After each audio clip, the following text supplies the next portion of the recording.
Now, let's take you to the heartbeat of the nation, which is Edo State.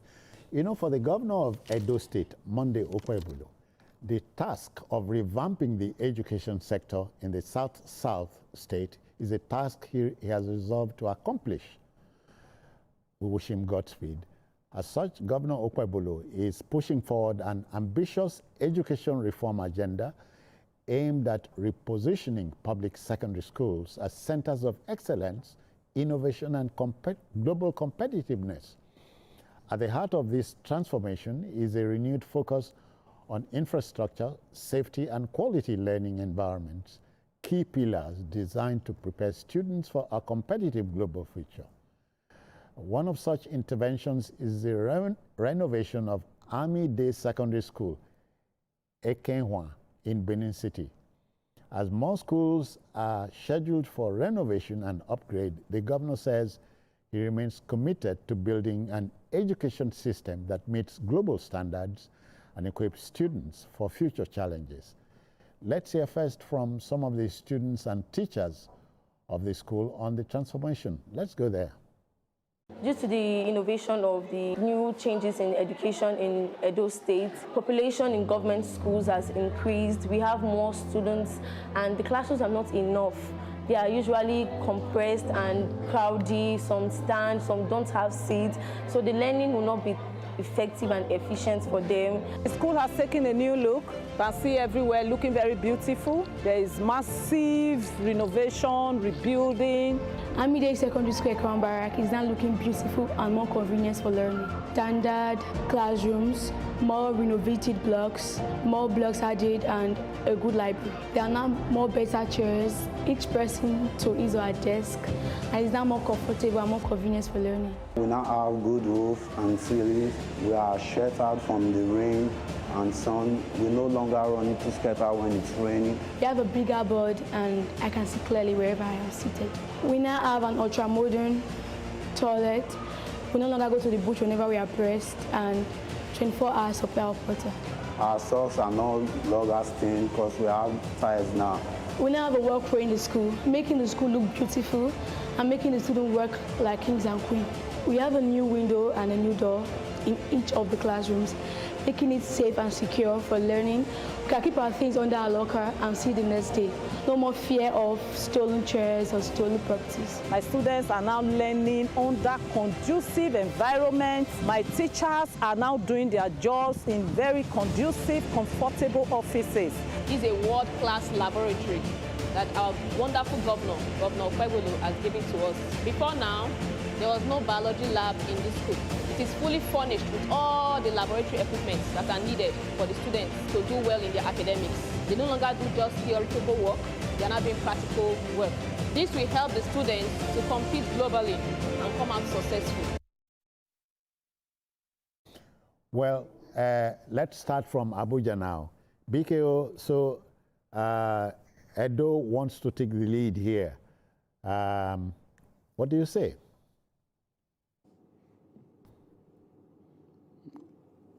What you are saying, can you hear me? Yeah, I can. Yeah. We can. Okay, I was privileged to visit this particular school the last time I was in Edo State. And I was able to interact with the students.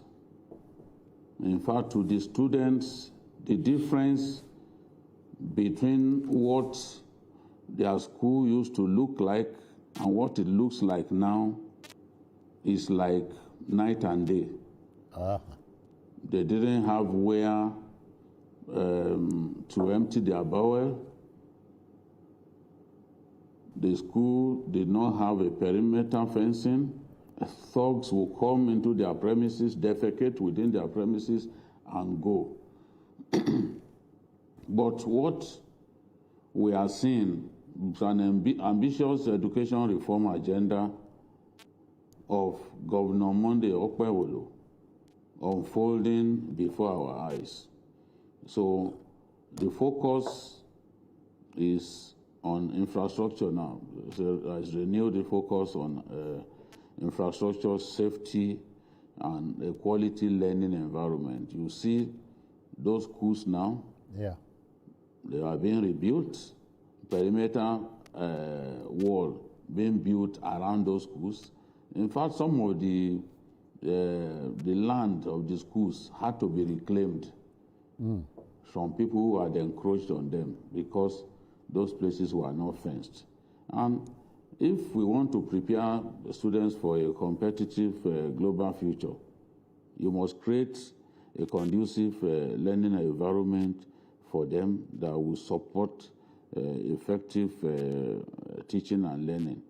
So what we are seeing in Edo State is a departure from neglect, which I'm confident will lead to improved academic outcomes, and the children themselves will be encouraged to come to school. I spoke to some of them who said in the past they were not encouraged to go to school, but these days, every morning they are happy to go to school because their school is wearing a new look. It's, the facelift has been really comprehensive, and it's a much more friendly, much more student-friendly environment that we are witnessing. And more schools have already been earmarked for upgrade. So as we go on, more schools will benefit from solid upgrade of their facilities, just as we have had in Army Day Secondary School, K1. So this governor is somebody who is focused. You can say all things about him, but he knows what he's doing. He's focused on achieving his goals. And we can only encourage him to continue, especially his education reform agenda, because in the past, Edo State, classes were being combined. They didn't have enough teachers. Oh, yeah. They didn't have a roof over their heads. When it's raining, the children will go and hide under the trees because their schools had no roof.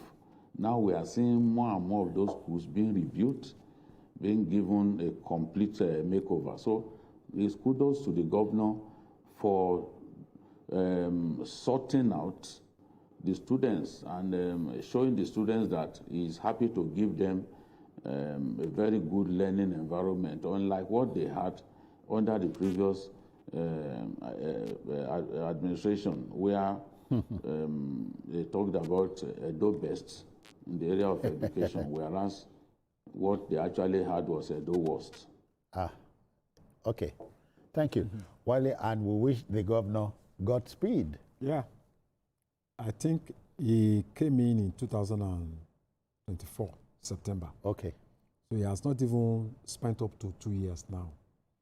And we are talking about him. And if you are doing well, it cannot be hidden. People will know about it. And in fact, it will be injustice if media people refuse to talk about what we are doing. Oh, yeah. I was first inspired, by the fact that he increased the monthly grant of Ambrose Ali University from 41 million naira to 500 million naira. That has never happened before. Wow. And then he recruited 5,000 teachers. And then he got what he called 4,000 contract teachers. The 1,000 community hire teachers, in local areas.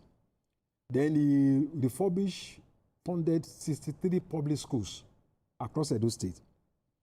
Then he revived the technical college. Technical colleges in those days were meant for our artisans. Okay. And at that time, our artisans became the best, at least in West Africa. When they are talking about technicians, engineers, bricklayers. Today, we are looking up to Togo, looking up to Ghana, looking up to Benin Republic.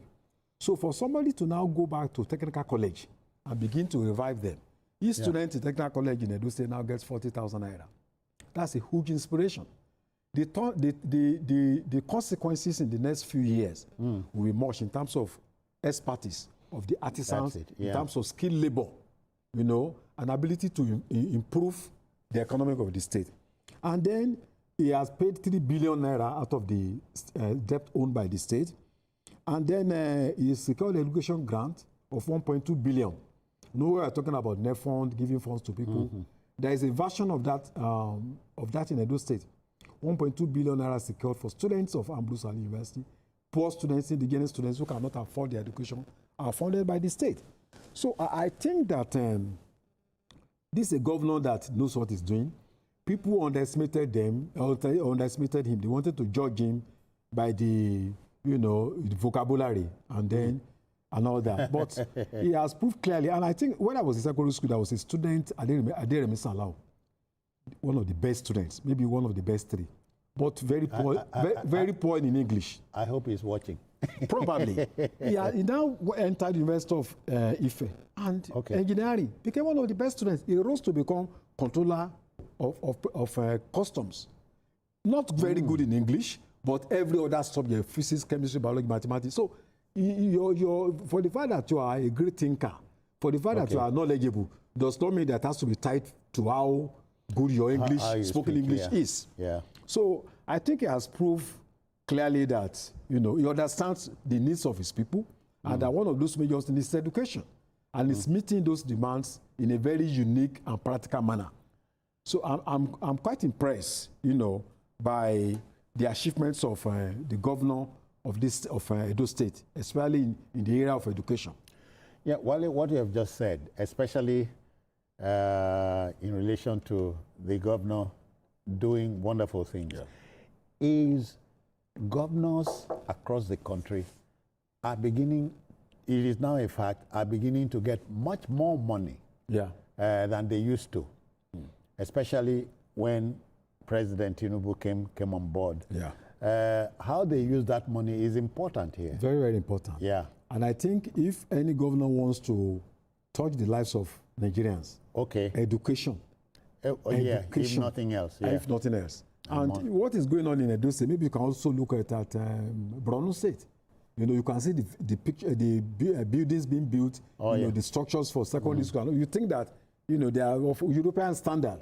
So our governance is a lifelong investment. When you invest in people's education, it is greater than distributing rice, distributing bags of beans, buying omolanke for them, buying wheelbarrow and all that. The best way you can empower people is to give them education, because it's going to make them to be used to themselves and used to the society.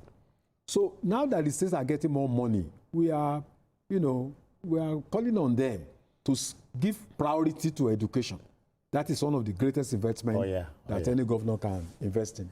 Again, there's not much to add. Thank you. Okay, our next story.